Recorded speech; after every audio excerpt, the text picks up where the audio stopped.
Trust me, আমি মির্জাটা নিজের পয়সায় বানাতেই পেরেছি 80% টেলিভিশনের পয়সা থেকে। প্রথমটাতে রিটার্ন এলো না, পরেরটাও বড় করে বানাবো, থেমে যাব না, তারপরেরটাও বড় করে বানাবো, তারপরেরটাও বড় করে বানাবো, আনটিল এন্ড আনলেস আমি 40-50 করোড়ের একটা 100 করোড়ের সিনেমা এনে চোখ ধাঁধিয়ে দিচ্ছি। মির্জা প্যান ইন্ডিয়া কখন হবে? যেদিন মির্জা অ্যাটলিস্ট 50-60 করোড়ে বানাতে পারবো।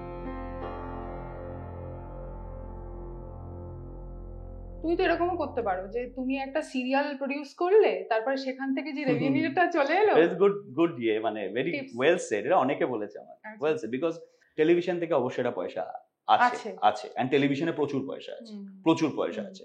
আমি নিজে টেলিভিশন অ্যাঙ্কার করি, আমি নিজে টেলিভিশন কাজও করেছি। ট্রাস্ট মি, আমি মির্জাটা নিজের পয়সায় বানাতেই পেরেছি 80% টেলিভিশনের পয়সা থেকে, যেটা আমি প্রডিউস করে না হোক, বাট অ্যাঙ্কারিং করে কামিয়েছি। ঠিক আছে, প্রচুর পয়সা আছে। অ্যান্ড কিন্তু জাস্ট একটাই জিনিস হচ্ছে যে দেখো, আমি তো ওই রকম খুব পোড় খাওয়া ওই বিজনেসম্যান নই, অত দিকে মাথা ঘামাতে পারবো না। আগে তো এখন ফিল্মটাই শিখছি, ফিল্ম প্রোডাকশনটাই তো শিখছি। মির্জা আমি তো শিখে করিনি, মির্জা করতে করতে শিখেছি। আমি মির্জা শিখে এসে করিনি, আমার লার্নিং প্রসেসটা চলতে চলতে থেকেছে। এবার আরো 2-3টে ফিল্ম করি, তো তারপরে পুরো এই বিজনেসটা বুঝবো আরো বেটার করে, বেশি করে, তখন আস্তে আস্তে ওটাকে এক্সপ্যান্ড করার চেষ্টা করবো। যে হ্যাঁ চলো, একটা টেলিভিশন সিরিয়াল করলাম, একটা নন ফিকশন করলাম, যিশুদা করেছে, তো তখন ভাবা যাবে।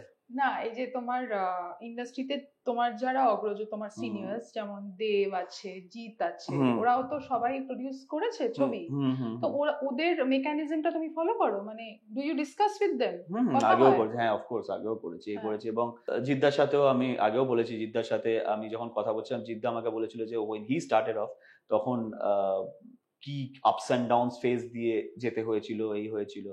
তো যত জায়গাগুলোকে সাবধান হতে হবে, জিদ্দামা সেগুলো আগে বলেছিল যে এইগুলোতে সাবধান থেকো অঙ্কুশ, আর কোনো কিছুতে ধাক্কা খেও না। ধাক্কা খাওয়ার স্কোপ প্রচুর আসবে, হার্ট হওয়ার স্কোপ প্রচুর আসবে, হার্ট হয়েও না, ভাববে এটা খুব স্বাভাবিক।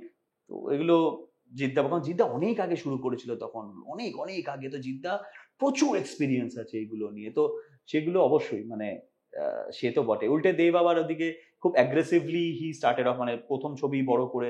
দেবে যেটা সব থেকে বেশি ভালো লাগে, আমি আগেও বলেছিলাম যে প্রমোশন ভালো করে, ইন্সপিরেশন এই কারণে মনে হয় যে প্রথম দিন থেকে না, নো ম্যাটার হোয়াট রিটার্ন ও পেয়েছে, আমারও মানসিকতা ওরকম যে কত রিটার্ন পেয়েছে না পেয়েছে এটা ম্যাটার করে না। ও হচ্ছে যে প্রথমটাতে রিটার্ন এলো না, পরেরটাও বড় করে বানাবো, থেমে যাব না, তারপরেরটাও বড় করে বানাবো, তারপরেরটাও বড় করে বানাবো। কোনো না কোনো সময় পারসেপশন ক্রিয়েট হতে হতে হতে I can make a brand as a production house, I can make a brand. আমার ওই মানসিকতাটা খুব ভালো লাগে। এই যে তুমি প্রযোজক হয়ে গেলে, বিভিন্ন প্রযোজনা সংস্থার কি চক্ষুশূল হলে?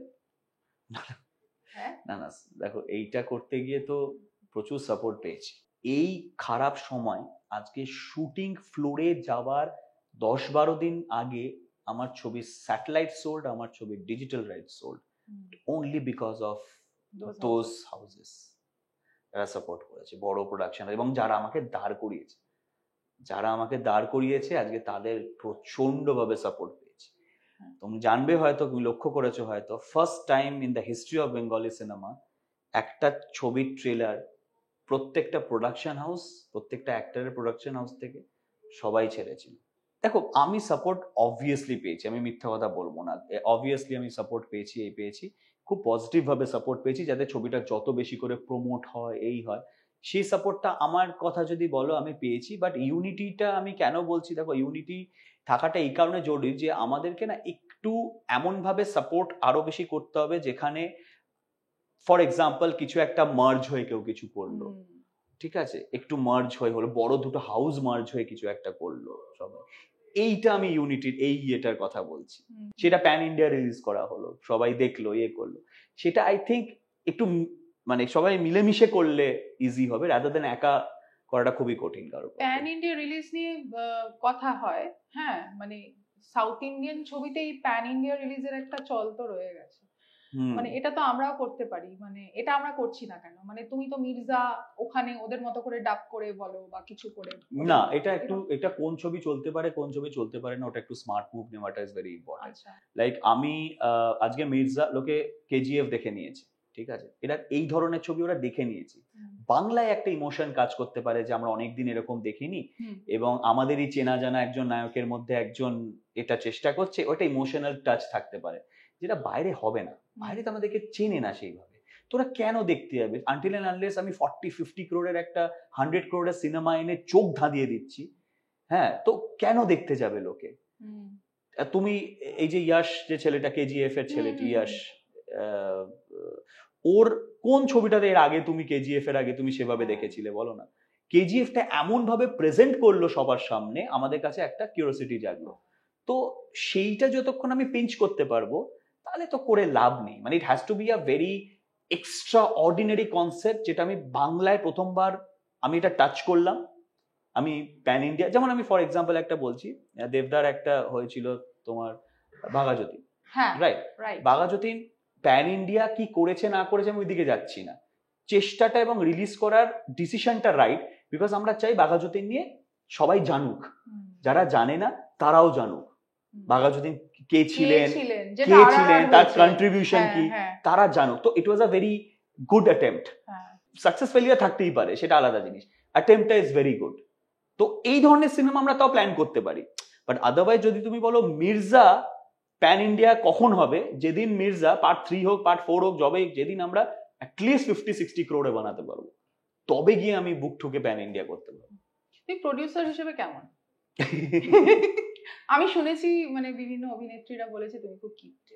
না, এই কিপটের এই তকমাটা বা এই নিত্যটা কি ঘুচেছে? দেখো আমি একদম নিজেদের লোকের জন্য একদমই কিপটে নই। আচ্ছা, রিসেন্টলি আমাকে কৌশানী বলেছে তুমি কিপটে, তাহলে কৌশানী কি নিজের লোক নয়? না না, কিপটে নিজেদের লোক মানে দেখো, আজকে আমি সবার একটু হার্ড আর্নড মানি থাকে, ঠিক আছে, তো আমি বুঝতে দেব না যে আমি কিপটে নই, সেটা কিছু গুণাগুন্তি লোকজন থাকে, তো বাকিরা কিপটে বলুক, আমার অসুবিধা নেই, তারা কিপটে না বললেই হলো। ঐন্দ্রিলা বলে না তো কিপটে? ও জানে আমি কিরকম কিপটে নই।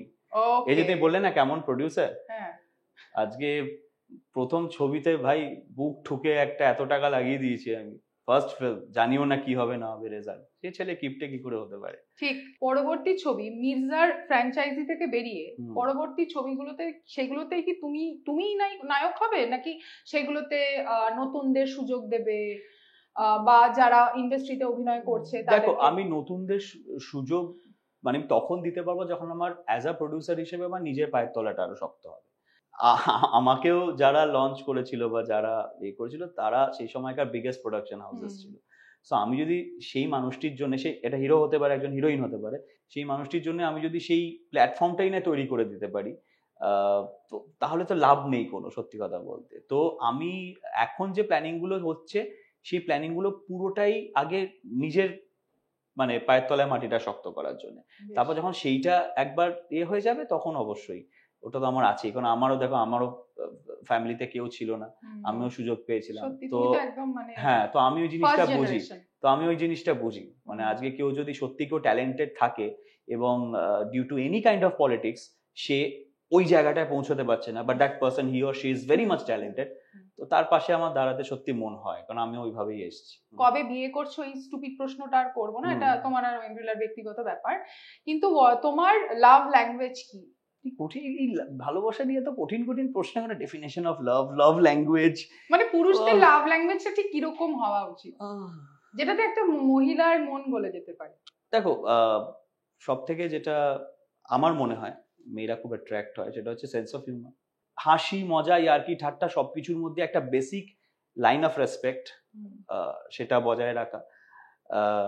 আমার অনেক বন্ধু আছে যাদের আমি ছেলেদের মতন মিশি, মেয়ে বন্ধু আমি ছেলেদের মতন মিশি একদম, কিন্তু স্টিল একটা লাইন অফ রেসপেক্ট, তাই জন্য আজ অব্দি তারা আমার বন্ধু কাইন্ড অফ। আই থিঙ্ক একটা রিলেশনকে টিকিয়ে রাখার ইন্টেনশন থাকাটাও খুব ইম্পর্টেন্ট হয়ে যায়। মানে এখন গার্লফ্রেন্ড থাকা, বয়ফ্রেন্ড থাকাটা 70-80% অফ দ্য কাপলের মধ্যে like having an iPhone, having a phone, having a car kind of a thing, থাকলেও হলো না থাকলেও চলতে পারে, বাট থাকাটা খুব জরুরি। নাহলে বলবি মা তোর কাছে গাড়ি নেই, তোর কাছে ফোন নেই, কিন্তু পার্টিকুলার সেই মডেলটা ওর কাছে না থাকলেও চলে, এরকম হয়ে গেছে।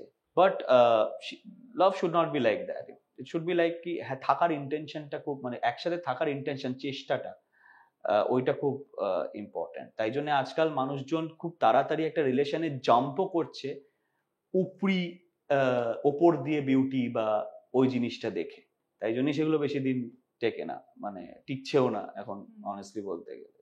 ওইটা একটু ওই জায়গাটা একটু আই থিঙ্ক সিরিয়াস হওয়াটা খুব। ওই রিলেশনের সাথে ব্রেকআপ হয় না কোনোদিন, 13 বছর 13-14 বছর 13 মানে বছর তোমাদের হয়ে গেছে, কোনোদিনও ওরকম হয় মানে ওরকম ফেজ কোনোদিন যায়নি। অনেক অন অফ ফেজ যায় তো, না কোনোদিন যায়নি। ও মা, মা ছেলের সম্পর্ক ধরো একটা সম্পর্ক হয়, বাবা ছেলের সম্পর্ক একটা সম্পর্ক হয়, যেটা না প্রুফ বা কোনো ভ্যালিডেশনের জন্য কোনো এক্সট্রা কিছু করতে হয় না, সবাই জানে ইটস দেয়ার। সব থেকে বেশি বাইরে কোনো স্ট্রেস হলে সব থেকে বেশি মায়ের ওপর রাগটা অনেকের যায়, ওফ মা চুপ করো তো, বলছি তো খাবো না আজকে, এই হচ্ছে। পরদিন তো মা বলবে না আজ তোর সাথে ব্রেকআপ, ঠিক আছে? তো এই যে জিনিসটা, যেদিন সম্পর্কটা এই জায়গায় গিয়ে চলে যাবে সেদিন সেই সম্পর্কটা আমার মনে হয় will be the strongest one. And আমরা ওই জোনে ঢুকে গেছি অলরেডি। ওদের একজন আঙ্কেল আছেন, ওনার বাড়িতে গেছিলাম, তো আমরা ভীষণ লাবিডাবি হয়ে হাতে হাত ধরে এরকম করে অ্যাটলিস্ট এইটা কোনোইটা ঠেকেই আছে আর কি এরকম। হ্যাঁ, তো আঙ্কেল দেখে বললেন যে বাবা, বলছে জানিস তো খুব ভালো লাগছে তোদের দেখে, ভালো, খুব সুন্দর তোরা একসাথে লাগবে। যেদিন তুই এক কোণে বসে থাকবি খাটের আর ও খাটের এক কোণে বসে থাকবে, কিন্তু তোদের টান আর ভালোবাসাটা একই রকম থাকবে, সেদিন জানবি যে তোরা একটা নেক্সট ফেজে গেছিস। এক সময় আবার গেছি আমরা, মাঝখানেও গেছি, তো 10 বছর পরের আমি ঘটনা বলছি, তো সেম সিচুয়েশন, ও কোণের ওইখানে আমি এখানে, আমি মোবাইল দিয়ে ঘাটছি, ও গল্প করছে, ও বলছে আরে কি মোবাইল দিয়ে ঘাটছো, গল্প করে, হ্যাঁ হ্যাঁ হ্যাঁ কি হচ্ছে এরকম। আর আঙ্কেল হাঁ করে দেখছে, বলছে আমি এই ফেজটার কথা বলছিলাম। এইটা হচ্ছে অ্যাকচুয়াল তুমি যেটা মানে যদি বলো ইয়ে কর। আর আমার কোনোদিন ওই এক্সট্রা এফর্ট নিইনি to spice up the thing kind of, because যখন বোর হয় মানুষ তখনই স্পাইস আপ করার চেষ্টা করে। বোরই হয়নি একে অপরের সাথে, স্পাইস আপ করার জন্য অত এফর্ট কি দেবো, যখন মনে হয় ঘুরতে চলে যায়, এই করে যাই। Alpha male, beta male, sigma male, এরকম তো ক্যাটাগরি আছে। আজ অব্দি বুঝিনি ওগুলো কি, আমি যাই, বাট ঠিক আছে। মানে আমি আলফা মেলেই স্টিক করবো, যেহেতু পর্দায় একটা লার্জার দ্যান লাইফ একটা ইমেজ আমরা নায়কদের দেখতে পাই, একদম মানে মারপিট করছে আবার রোম্যান্সও করছে। অঙ্কুশ কি ব্যক্তি জীবনে ওই মাইন্ডসেটের ছেলে? না না, আমি একটু কাম অ্যান্ড আন্ডারস্ট্যান্ডিং মানে বলতে পারো কাইন্ড অফ, খুব বেশি আননেসেসারি ঝামেলায় খুব একটা ইয়ে করি না। আর হ্যাঁ মানে যদি আমি দেখি যে আমার চারিপাশে 4টে মানুষ আমার একটু কম্প্রোমাইজ করাতে things will be much more happier, I do it. আমরা আবার র্যাপ আপ করবো, কিন্তু একটা কথা না বলে আমি কিছুতেই করবো না। ঠিক আছে, 13 বছরের সম্পর্ক সব বুঝতে পারলাম, সুন্দরী একটা মেয়ে হেঁটে গেলে কি করো? না দেখি, অবশ্যই, না দেখার তো কিছু নেই, এবং সেটা বাড়ি এসে ঐন্দ্রিলাকে বলিও। এমন এই কারণে নয় যে গিল্ট ফিল হলো দেখলাম ওকে বলে দিই, না সেটা না। আমাদের ওই রিলেশনের বন্ধুত্বটা এমন জায়গায় চলে গেছে যে বলি আর কি, যারা দেখতে কি দেখতে এরকম করে, ও ছবি তুলে আনতে পারলেন আমি তাহলে দেখতাম। তোমার কিছু এক্স গার্লফ্রেন্ড দেখে তোমার চয়েসের উপর আমার একটু ডাউট হয়, তো ওকে বলছি তোমার কিছু এক্স গার্লফ্রেন্ড আমি তো দেখেছি, তো চয়েসের উপর একটু ডাউট হয়, তো ছবি তুলে এনে দেখাতে পারতাম যে এখন ঠিক হয়েছে কিনা আদেও, নাকি ওই জোনেই পড়ে আছো তোমার চয়েস, এরকম করি আমরা। আজকে আমাদের আড্ডাটা এমন একটা আড্ডা হলো, মানে একদম আনকাট অঙ্কুশ, মানে এমন অনেক কথাও আমাদের সাথে শেয়ার করেছে যেটা হয়তো আমাদের সাথেই শেয়ার করেছে খুব মন খুলে। আজকে এই আড্ডা সেশন শেষ হবার নয়, কিন্তু র্যাপ আপের আগে আমাদের দর্শককে তুমি কি বলবে? From just an actor to a producer, এই জার্নিটা সম্ভবই হয়েছে দর্শক বন্ধুদের জন্য, তো থ্যাংক ইউ সো মাচ, এইভাবেই ভালোবাসা দিয়ে যেও। আর বাংলা ছবির পাশে থেকো শব্দটা খুব ক্লিশে, আমরা বলে বলে হয়তো মুখ দিয়ে ফেনা উঠে গেছে আমাদের, কিন্তু বাংলা ছবিকে সুযোগ দিও, প্রচুর ভালো ভালো বাংলা ছবি আসছে, এবং সেইগুলোকে একটু হলেও তোমরা সুযোগ দিও, এবং ভালো খারাপ পরের কথা, কিন্তু একটা সুযোগ দিও যাতে আমরাও সেই একটু বুস্ট আপ হই, মোটিভেট হই, আর ভবিষ্যতে আরো ভালো ভালো ছবি তোমাদের উপহার দিতে পারি।